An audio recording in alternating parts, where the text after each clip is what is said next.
قصہ ہارون رشید کے بیٹے کا۔ اللہ کا ایک نیک بندہ ایک شہر میں رہائش پذیر تھا۔ ایک دن اچانک اس کے گھر کی دیوار گر گئی۔ اسے بڑی پریشانی ہوئی۔ وہ اس کو دوبارہ بنانے کے لیے کسی مزدور کی تلاش میں گھر سے نکلا اور ایک چوراہے پر چلا گیا۔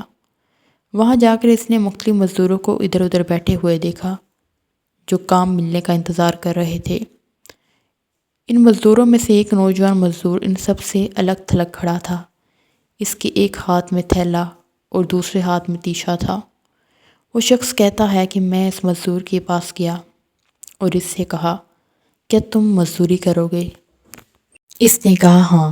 میں نے کہا، گارے مٹی کا کام کرنا ہوگا۔ اس نے کہا، ٹھیک ہے، لیکن میری 3 شرطیں ہیں۔ اگر آپ کو منظور ہے تو میں کام کرنے کے لیے تیار ہوں۔ پہلی شرط تو یہ ہے کہ تم میری مزدوری پوری ادا کرو گے۔ دوسری شرط یہ ہے کہ میری طاقت اور صحت کے مطابق مجھ سے کام لو گے۔ اور میری تیسری شرط یہ ہے کہ نماز کے وقت بھی مجھے نماز ادا کرنے دو گے۔ میں نے اس کی تینوں شرطیں قبول کر لی اور اسے ساتھ لے کر گھر آ گیا۔ میں نے اسے کام بتایا اور پھر اپنے کسی ضروری کام سے باہر چلا گیا۔ جب میں شام کے وقت واپس گھر آیا تو دیکھا کہ اس نے تو عام مزدوروں میں سے دوگنا زیادہ کام کیا تھا۔ میں نے بخوشی اسے اس کی اجرت دی۔ اس نے مزدوری لی اور اپنے گھر چلا گیا۔ دوسرے دن اس نے پھر مزدوری کی اور دوگنا کام کیا۔ میں نے زیادہ اجرت دینا چاہی لیکن انکار کر دیا۔ میں نے ایک دن چھپ کر دیکھنا اتنی تیزی سے تو کیا دیکھتا ہوں لگاتا ہے تو اینٹ خود بخود آ کر لگ جاتی تھی۔ تو میں بڑا حیران ہوا۔ اگلے روز میں پھر اس نوجوان کی تلاش میں اسی چوراہے پر چلا گیا، لیکن وہ مجھے کہیں نظر نہ آیا۔ میں نے دوسرے مزدوروں سے پوچھا تو انہوں نے مجھے بتایا کہ وہ ہفتے میں صرف ایک دن مزدوری کرتا ہے۔ یہ سن کر میں بانپ گیا کہ یہ کوئی بڑا آدمی ہے، عام مزدور نہیں۔ میں نے اس کے ٹھکانے کا پتہ معلوم کیا۔ ایک مزدور نے بتایا کہ وہ فلاں جگہ رہتا ہے۔ میں اس کے بتائے ہوئے پتے کے مطابق جب اس جگہ پہنچا تو دیکھا کہ وہ نوجوان زمین پر لیٹا ہوا تھا۔ اسے سخت بخار تھا۔ میں نے اس سے کہا، میرے بھائی، تو اجنبی ہے، تنہا ہے اور پھر بیمار بھی ہے۔ اگر پسند کرو تو میرے ساتھ میرے گھر چلو اور مجھے کچھ خدمت کا موقع دو۔ اس نے انکار کر دیا، لیکن جب میں نے بہت زیادہ اصرار کیا تو وہ مان گیا، لیکن ساتھ ہی ایک شرط بھی مجھ پر عائد کر دی کہ میں اسے کھانے کو کچھ نہیں دوں گا۔ میں نے کہا، ٹھیک ہے، مجھے تیری یہ شرط بھی منظور ہے۔ میں اسے لے کر گھر آ گیا۔ وہ 3 دن میرے ہاں قیام پذیر رہا، لیکن اس نے نہ تو کسی چیز کی خواہش ظاہر کی اور نہ ہی کوئی چیز کھائی۔ جب چوتھا دن ہوا تو اس کے بخار میں شدت آ گئی۔ اس نے مجھے اپنے پاس بلایا اور کہنے لگا، میرے بھائی، میرا آخری وقت قریب آ گیا ہے، لہذا جب میری زندگی کی شمع بجھ جائے تو میری وصیت کے مطابق عمل کرنا۔ میری وصیت یہ ہے، میرے جسم سے جب میری روح پرواز کر جائے تو میرے گلے میں رسی ڈالنا اور پھر گھسیٹتے ہوئے باہر لے جانا۔ باہر لے جا کر اپنے گھر کے ارد گرد چکر لگوانا اور کہنا کہ لوگوں دیکھو، رب کی نافرمان کرنے والا یہ حشر ہوتا ہے۔ شاید اس طرح میرا رب مجھے معاف کر دے۔ جب تم مجھے غسل دے چکو تو پھر مجھے انہی کپڑوں میں کفن دے دینا۔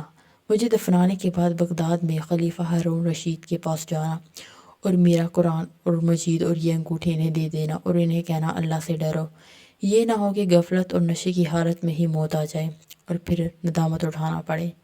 یاد رکھنا، اس کے بعد ندامت سے کچھ فائدہ حاصل نہیں ہوگا۔ اس نوجوان نے مجھے یہ نصیحتیں کی اور پھر دنیا کو خیر آباد کہہ گیا۔ میں اس کے وصال کے بعد کافی دیر تک روتا رہا اور غمزدہ رہا۔ پھر میں نے اس کی وصیت کے مطابق ایک رسی لی اور اس کی گردن میں ڈالنے لگا تاکہ اس کے کہنے پر عمل کر سکوں۔ اچانک کمرے کے ایک کونے سے آواز آئی کہ اس کی گلی میں رسی مت ڈالنا، اللہ کے ولیوں کے ساتھ ایسا سلوک نہیں کیا جاتا۔ یہ آواز سن کر میرے بدن پر کپ کپی طاری ہو گئی۔ میں نے اس کے پاؤں کو بوسہ دیا اور پھر اس کے کفن و دفن کا انتظام کرنے چلا گیا۔ اس کی تدفین سے فارغ ہونے کے بعد میں نے اس کا قرآن مجید اور انگوٹھی لی اور خلیفہ کے پاس چلا گیا۔ وہاں جا کر میں نے اس نوجوان کا سارا واقعہ لکھا اور محل کے داروغے سے اس سلسلے میں بات کرنا چاہی تو انہوں نے مجھے ڈانٹ دیا اور پکڑ کر بٹھا لیا، حتیٰ کہ خلیفہ ہارون رشید نے مجھے طلب کر لیا۔ مجھ سے کہنے لگے کیا میں اتنا ظالم ہوں کہ بذات خود میرے پاس نہیں آ سکتا تھا؟ اور کلک کر بھیجنا چاہا۔ میں نے عرض کی، اے خلیفہ، اللہ تعالیٰ آپ کا اقبال بلند کرے، میں کسی ظلم کی فریاد لے کر نہیں آیا، بلکہ میں تو ایک پیغام لے کر آپ کی خدمت میں حاضر ہوا۔ خلیفہ نے کہا، بتاؤ کیا پیغام ہے؟ میں نے وہ قرآن اور انگوٹھی نکالی اور خلیفہ کے سامنے رکھ دی۔ خلیفہ نے کہا، یہ چیزیں تجھے کس نے دی ہے؟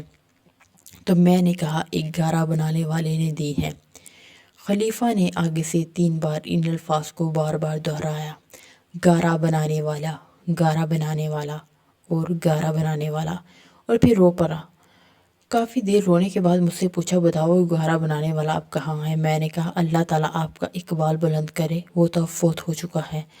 جب خلیفہ نے یہ سنا تو بے ہوش ہو کر گر پڑے اور عصر تک بے ہوش رہے۔ میں اس دوران حیران و پریشان وہیں کھڑا رہا۔ پھر جب خلیفہ کو افاقہ ہوا تو مجھ سے پوچھنے لگے کہ اس کی وفات کے وقت تو وہی تھا؟ میں نے کہا، جی ہاں میں وہی تھا، بلکہ وہ میرے گھر میں ہی تھا۔ خلیفہ نے پوچھا، اس نے تجھے کوئی وصیت کی تھی؟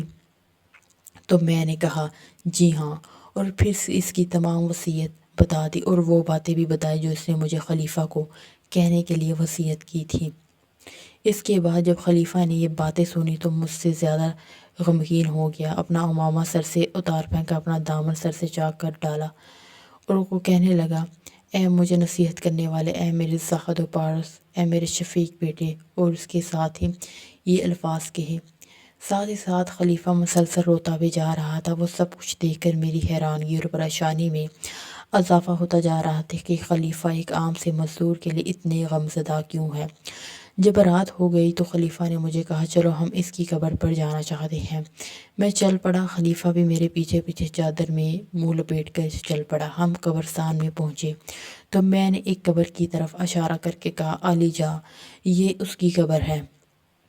خلیفہ اس کی قبر کے ساتھ لپٹ لپٹ کر رونے لگا۔ پھر جب کچھ افاقہ ہوا تو اس قبر کے سرہانے کھڑے ہو کر خلیفہ نے کہا، یہ میرا بیٹا تھا، میری آنکھوں کی ٹھنڈک اور میرے جگر کا ٹکڑا تھا کہ کتب میں کسی بچے نے یہ آیت کریمہ تلاوت کی کہ ابھی وہ وقت نہیں آیا جب اہل ایمان کے دل جھک جائیں یاد الہی کے لیے۔